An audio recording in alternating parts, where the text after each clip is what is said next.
அவருக்கு என்டிஏ கூட்ட தலைவர்கள் ரொம்ப சீக்கிரமா விஷயங்களை கணிச்சிருவாங்க.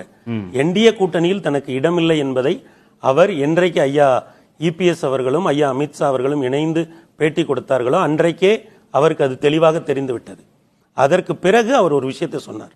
என்னன்னா, ஐயா அமித்ஷா அவர்கள் என்னை சந்திக்காதது எனக்கு மன வருத்தமாக இருக்கிறது. அது முதல் விஷயம். ரெண்டாவது அந்த சமீபத்தில் நடந்த அந்த கட்சியினுடைய உரிமை மீட்பு குழுவினுடைய கூட்டத்தில் ஐயா விஜய் அவர்களை அவர் பாராட்டினார். மூன்றாவது அவர் ஸ்ட்ராட்டஜிக்கா பண்ணது, ஐயா மோடி அவர்களுடைய அப்பாயின்மெண்ட் கேட்டு எழுதிய கடிதத்தை வெளியிட்டது. அது வெளியாகல, வெளியிடப்பட்டது. அவர் தனக்கு பதவி கொடுத்து அழகு பார்த்தவர்களுக்கு கடைசி வரை விசுவாசமாக இருந்திருக்கிறார். நீங்க தூக்கி எரிஞ்ச பிறகுதான் அவர் இன்னொரு இடத்துக்கு போவார். அதான் அவருடைய. நானா போகல, அவர் போக மாட்டார். நீங்க அனுப்புறதுனால நீங்க நான் அப்பாயின்மெண்ட் கேட்கிறேன், எனக்கு நீங்க கொடுக்கல, எனக்கு வேற வழி இல்ல, நான் வெளியில வரேன்.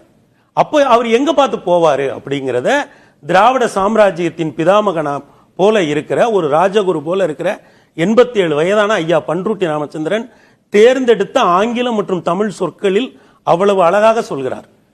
செமிஃபைனலை தாவேகா கிராஸ் பண்ணுது அப்படிங்கிறார். ஃபைனல்ல டிஎம்கே வெயிட் பண்ணிட்டு இருக்குன்றார். அவர் ஒரு அற்புதமான ஓமை சொல்கிறார். ஃபைனல்ல டிஎம்கே வெயிட் பண்ணுது. டிஎம்கே ஓட போற எந்த அணிங்கிற இடத்துல தாவேகா கிராஸ் பண்ணுது. அவர் என்ன சொல்றாருன்னா, அரசியலாக திமுகவினுடைய அரசியலும் தாவேகாவினுடைய அரசியலும் தெளிவாக இருக்கிறது. இல்ல இதுல என்ன லாபம், விஜய்க்கு என்ன லாபம் ஓபிஎஸ் போறதுனால? என்ன எப்படி கேக்குறீங்க?